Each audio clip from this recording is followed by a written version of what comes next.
નમસ્તે વિદ્યાર્થી મિત્રો, હાર્દિક સર એકેડમી યુટ્યુબ ચેનલમાં આપ સૌનું ખૂબ સ્વાગત છે। આજનો જે વિડીયો છે એમાં આપણે ચર્ચા કરશું 20મી ઓક્ટોબરના તમામ અગત્યના કરંટ અફેર।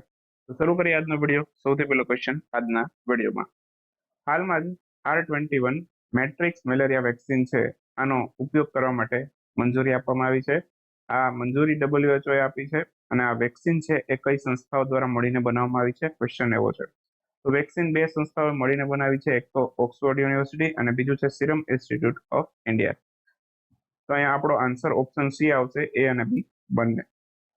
તો હાલમાં જ છે R21 મેટ્રિક્સ મલેરિયા વેક્સિન છે, આનો ઉપયોગ કરવા માટે WHO મંજૂરી આપી છે। વેક્સિન એનું નિર્માણ કોણે કર્યું છે? ઓક્સફોર્ડ યુનિવર્સિટી અને સિરમ ઇન્સ્ટિટ્યૂટ ઓફ ઇન્ડિયા। બાકી થોડીક મેલેરિયા વિશે વાત કરી લઈએ। આ મેલેરિયાની વેક્સિન છે, તો મેલેરિયા છે શેનાથી થાય છે? પ્લાઝ્મોડિયમ નામના પ્રજીવથી થાય છે। આ પ્લાઝ્મોડિયમ નામના પ્રજીવનું વહન કોણ કરે છે? તો કે માદા એનોફિલિસ નામના મચ્છર દ્વારા નું વહન કરવામાં આવે છે। મેલેરિયા છે એને નાબૂદ કરવા માટે ભારતે 2030 નો લક્ષ્યાંક રાખ્યો છે। વિશ્વ મેલેરિયા દિવસ છે 25 એપ્રિલે ઉજવાય છે, જ્યારે વિશ્વ મચ્છર દિવસ છે એ આપણે 20 ઓગસ્ટે ઉજવીએ છીએ। ઓકે, તો મચ્છરથી ફેલાતા રોગો પ્રત્યે જાગૃતતા ફેલાવવા માટે 20 ઓગસ્ટે વિશ્વ મચ્છર દિવસ આપણે ઉજવીએ છીએ। હાલમાં જ જાહેર કરવામાં આવેલ ગ્લોબલ પેન્શન ઇન્ડેક્સ એમાં ભારત કેટલામા ક્રમ પર છે? તો ગ્લોબલ પેન્શન ઇન્ડેક્સ હાલમાં જાહેર કરવામાં આવી, એમાં ભારતનો ક્રમ છે 45મો। 45મો રેન્ક તો છે, પણ કેટલા દેશોમાંથી? તો કે 47 દેશોમાંથી। એટલે આમ જોવા જઈએ તો ગ્લોબલ પેન્શન ઇન્ડેક્સની અંદર ભારતનો ક્રમ છે છેલ્લેથી ત્રીજો છે। ઓકે, તો ભારતનો ક્રમ આમાં 45મો આવ્યો છે। સૌથી સારી પેન્શન સિસ્ટમ હોય તો એ કયા દેશની છે આ રેન્કિંગ પ્રમાણે? તો પહેલા તો આ રેન્કિંગ જાહેર કોણે કરી એની વાત કરી લઈએ। તો મર્સર અને CFA ઇન્સ્ટિટ્યૂટ બંને મળીને આ રેન્કિંગ જાહેર કરી છે, ગ્લોબલ પેન્શન ઇન્ડેક્સ। સૌથી સારી પેન્શન સિસ્ટમ નેધરલેન્ડની છે, ત્યારબાદ આઇસલેન્ડની છે અને પછી ત્રીજા ક્રમે ડેનમાર્કની છે। સૌથી ખરાબ 3 દેશોમાંથી એમાં ત્રીજા ક્રમે છેલ્લેથી બોટમ 3 ઉપર ભારત આવે છે, 45મો રેન્ક છે। સૌથી ખરાબમાં ખરાબ પેન્શન સિસ્ટમ હોય તો એ આર્જેન્ટિનાની છે, એના પછી ફિલિપાઇન્સની, એના પછી ભારતની। બરાબર, તો ભારત આમાં 45મા ક્રમ ઉપર છે। ક્લિયર? તો બસ એટલી વસ્તુ યાદ રાખવાની છે। કુલ 47 દેશો છે। હાલમાં જ ડેનિયલ નોબોઆ એ કયા દેશના સૌથી યુવા રાષ્ટ્રપતિ બન્યા છે? તો હાલમાં જ ડેનિયલ લોબોઆ છે એ ઇક્વેડોરના સૌથી યુવા પ્રધાનમંત્રી બન્યા છે। તો ઓપ્શન બી આપણો આન્સર થશે। તો આમને યાદ રાખીશું, ડેનિયલ લોબોઆ હાલમાં જ ઇક્વેડોરના સૌથી યુવા પ્રધાનમંત્રી બન્યા છે। એમની પાર્ટીને પણ યાદ રાખી લેશું, નેશનલ ડેમોક્રેટિક એક્શન, આ એમની પાર્ટી છે। 52% મત સાથે તે વિજેતા બન્યા છે। ઇક્વેડોર સાઉથ અમેરિકાનો એક દેશ છે, તેની રાજધાની ક્વિટો છે અને ત્યાંનું ચલણ છે અમેરિકી ડોલર છે। બસ આટલી વસ્તુ ઇક્વેડોર માંથી યાદ રાખીશું। વિશ્વ ઓસ્ટિયોપોરોસિસ દિવસ આ ક્યારે ઉજવાય છે? વિશ્વ ઓસ્ટિયોપોરોસિસ દિવસ 20મી નવેમ્બરે દર વર્ષે ઉજવવામાં આવે છે। તો ઓપ્શન સી આપણો આન્સર થશે। હાલમાં જ 20 નવેમ્બરે વિશ્વ ઓસ્ટિયોપોરોસિસ દિવસ છે, આની ઉજવણી કરવામાં આવેલી હતી। આ એક પ્રકારનો હાડકાને લગતો રોગ છે ઓસ્ટિયોપોરોસિસ। શું થાય આમાં? તો કે આ રોગની અંદર છે હાડકામાં છિદ્ર થવા લાગે અને હાડકાઓ સમય જતા નબળા પડવા લાગે। તો આની પ્રત્યે જાગૃતતા ફેલાવવા માટે સૌથી પહેલી વખત છે 1996માં આ દિવસ ઉજવાયેલો હતો અને 2023ની આની થીમ છે બિલ્ડ બેટર બોન્સ। બરાબર, બિલ્ડ બેટર બોન્સ એની થીમ છે। વર્લ્ડ સ્ટેટિસ્ટિક ડે ક્યારે ઉજવાયેલો? વર્લ્ડ સ્ટેટિસ્ટિક ડે છે બરાબર આ 20 ઓક્ટોબરે ઉજવવામાં આવેલો હતો। તો ઓપ્શન સી આપણો આન્સર થશે। તો 20 ઓક્ટોબર 2023ના રોજ વર્લ્ડ સ્ટેટિસ્ટિક ડે ઉજવવામાં આવ્યો હતો, વિશ્વ આંકડાકીય દિવસ ગુજરાતીમાં કહીએ તો। 2010માં સૌથી પહેલી વખત ઉજવવામાં આવ્યો હતો। બાકી નેશનલ સ્ટેટિસ્ટિક ડે પૂછે તો એ 29 જૂને આપણે ઉજવીએ છીએ। PC મહાલનોબિસ છે એમની જન્મ જયંતિની। હાલમાં ભારતના ચીફ સ્ટેટિસ્ટિકલ ઓફિસર કોણ છે? એ છે GP સામંતા, એમને પણ આપણે યાદ રાખીશું। બરાબર, હાલમાં જ PM મોદી દ્વારા ઈસરોને કયા વર્ષ સુધીમાં ચંદ્ર પર માનવ મિશન કરવા માટેનો લક્ષ્યાંક આપવામાં આવ્યો છે? તો ચંદ્ર ઉપર માનવ મિશન કરવા માટે PM મોદીએ ઈસરોને લક્ષ્યાંક આપ્યો છે અને આ લક્ષ્યાંક છે એ ઈસરોએ કયા વર્ષ સુધીમાં પૂરો કરવાનો છે? તો કે 2040 સુધીમાં। બરાબર, અહીંયા જરાક ફોન્ટ મોટા થઈ ગયા તો આન્સર આ છે એવું નહીં સમજી લેવાનું। બરાબર, તો અહીંયા 2040નો લક્ષ્યાંક આપ્યો છે ચંદ્ર ઉપર માનવ મિશન માટે। પ્રધાનમંત્રી મોદી સાહેબે કોને આપ્યો છે? તો કે ઈસરોને આપ્યો છે। ઓકે, તો ઓપ્શન સી આપણો આન્સર થશે। 2035 માટે કયો લક્ષ્યાંક આપ્યો છે ઈસરોને? 2035 માટે પણ એક લક્ષ્યાંક આપ્યો છે. ભારતનું પોતાનું સ્પેસ સ્ટેશન છે એ ઈસરો બનાવે એ માટેનો લક્ષ્યાંક આપ્યો છે. તો અહીંયા પ્રધાનમંત્રી નરેન્દ્રભાઈ મોદીએ ગગનયાન મિશનની પ્રગતિને અનુલક્ષીને ઈસરોને 2 નવા લક્ષ્યાંક અથવા તો ટાર્ગેટ આપ્યા છે. 2040 સુધીમાં ચંદ્ર ઉપર ઈસરો માનવ મિશન કરશે અને ઈસરો દ્વારા ભારતનું અંતરિક્ષ સ્પેસ સ્ટેશન બનાવવું એ માટે 2035 નો ટાર્ગેટ આપ્યો છે. બરાબર, તો 2035 સુધીમાં ઈસરો છે ભારતનું પોતાનું અંતરિક્ષ સ્પેસ સ્ટેશન બનાવશે અને ચંદ્ર ઉપર માનવ મિશન 2040 સુધીમાં કરશે. હાલમાં જ ઇન્ટરનેશનલ અંતરિક્ષ જે સ્પેસ સ્ટેશન છે, હાલનું જે અંતરિક્ષ સ્પેસ સ્ટેશન છે ઇન્ટરનેશનલ અંતરિક્ષ સ્પેસ સ્ટેશન, તો એ કોણે બનાવ્યું છે? એ 4-5 દેશોએ મળીને બનાવ્યું છે, જેમાં અમેરિકા, રશિયા, કેનેડા, જાપાન અને યુરોપિયન એજન્સી આ બધાનો સમાવેશ થાય છે. પેસિફિક એશિયા ટ્રાવેલ એસોસિએશન એનું 46મું સંસ્કરણ, આનું આયોજન કયા સ્થળે કરવામાં આવ્યું છે? તો પેસિફિક એશિયા ટ્રાવેલ એસોસિએશનનું આયોજન નવી દિલ્હીમાં થયું હતું. ભારતની અંદર આનું આયોજન કરવામાં આવ્યું છે પેસિફિક એશિયા ટ્રાવેલ એસોસિએશનનું. 46મું સંસ્કરણ છે. બાકી પ્રશ્ન એમ પૂછે કે પેસિફિક એશિયા ટ્રાવેલ એસોસિએશનની સ્થાપના ક્યારે થઈ? તો 1951માં સ્થાપના થઈ. મુખ્ય મથક થાઈલેન્ડના બેંકોકમાં છે.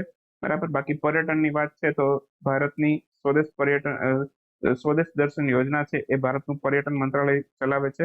આના અંતર્ગત ઐતિહાસિક સ્મારકો છે એનો વિકાસ કરવાનો છે અને એનું દર્શન કરાવવાનું છે, સ્વદેશ દર્શન યોજના.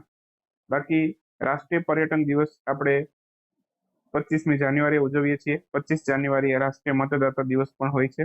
વર્લ્ડ ટુરિઝમ ડે 27 સપ્ટેમ્બર હમણાં જ ગયેલો, એને પણ યાદ રાખી લેશું. CSIR એ પોતાનો 82મો સ્થાપના દિવસ હાલમાં જ ઉજવેલો છે. આના અધ્યક્ષ નીચેનામાંથી કોણ હોય છે? અધ્યક્ષ પૂછ્યું છે. ડાયરેક્ટર જનરલ પૂછે તો અહીંયા આવશે નલ્લાથંબી કલાઈ, પરંતુ અહીંયા અધ્યક્ષ પૂછ્યા છે. જેમ નીતિ આયોગના અધ્યક્ષ વડાપ્રધાન હોય એમ CSIR છે એના પણ અધ્યક્ષ કોણ હોય? તો કે ભારતના પ્રધાનમંત્રી હોય. તો ઓપ્શન એ આપણો આન્સર થશે. તો હાલમાં જ CSIR એ પોતાનો 82મો સ્થાપના દિવસ ઉજવેલો છે. 26 સપ્ટેમ્બરના રોજ આની સ્થાપના થઈ છે.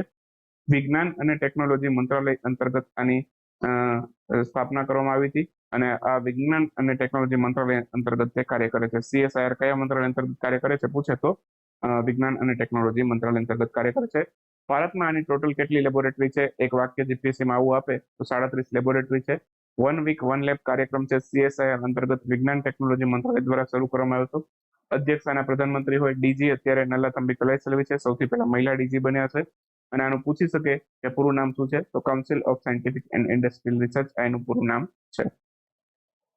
RBI એના ડેપ્યુટી ગવર્નર છે, એમનું નામ છે M રાજેશ્વર રાવ. આનો કાર્યકાલ કેટલા વર્ષ સુધી લંબાવ્યો છે?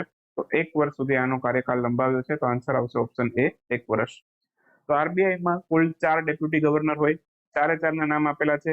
જે સ્વામીનાથન, ટી રવિશંકર, M રાજેશ્વર રાવ અને ડોક્ટર MD પાત્રા, એટલે કે માઇકલ ડી પાત્રા.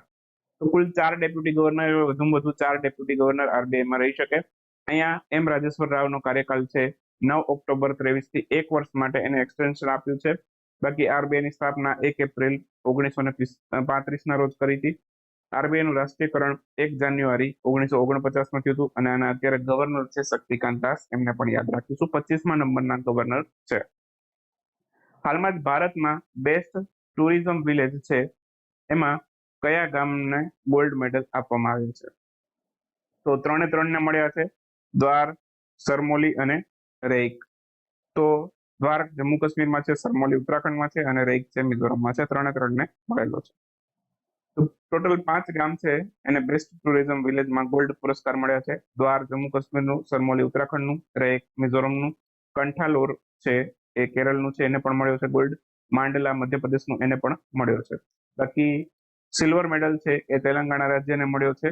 એ પેમ્બરથી ગામ છે તેલંગાણા રાજ્યનું, એને સિલ્વર મળ્યો છે. ચંદલાપુર છે એને બ્રોન્ઝ મેડલ મળ્યો છે બેસ્ટ ટુરિઝમ વિલેજમાં. થોડાક મને ક્વેશ્ચન જોઈ લઈએ. હાલમાં જ advertising standard council of India, આના નવા અધ્યક્ષ કોણ બન્યું છે? નવા અધ્યક્ષ બન્યા છે સૌગત ગુપ્તા.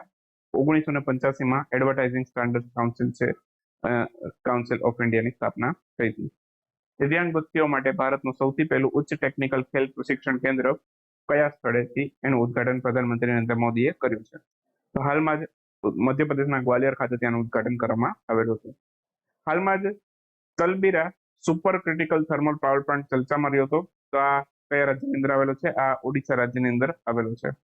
પ્રોજેક્ટ ઉદ્ભવ હાલમાં કોણે શરૂ કર્યો છે? તો ભારતીય સેના દ્વારા પ્રોજેક્ટ ઉદ્ભવ શરૂ કરવામાં આવેલો હતો. હાલમાં જ કયા રાજ્યમાં કાટી બિહુ તહેવારની ઉજવણી કરવામાં આવી હતી?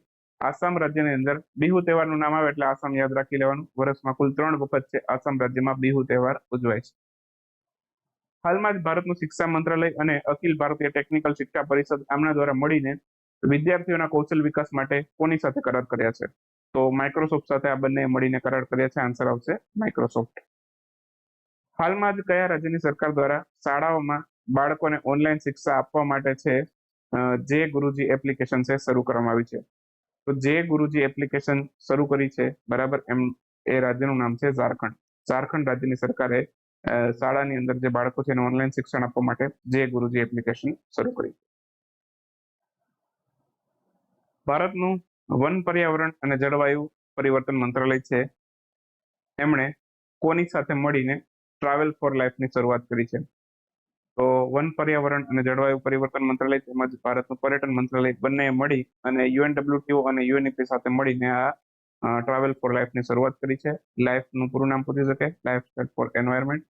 એના પછીનો ક્વેશ્ચન છે, હાલમાં જ વિશ્વ ફેફસા દિવસ ક્યારે ઉજવાયેલો? 25 સપ્ટેમ્બર ઉજવાયેલો. સૌથી પહેલી વખત 2017માં ઉજવવામાં આવેલો હતો. તો આ સાથે 20મી ઓક્ટોબરના કરંટ અફેરને સમાપ્ત કરીએ. મળીએ આવતીકાલે 21મી ઓક્ટોબરના કરંટ અફેરમાં. ત્યાં સુધી રજા લઈએ.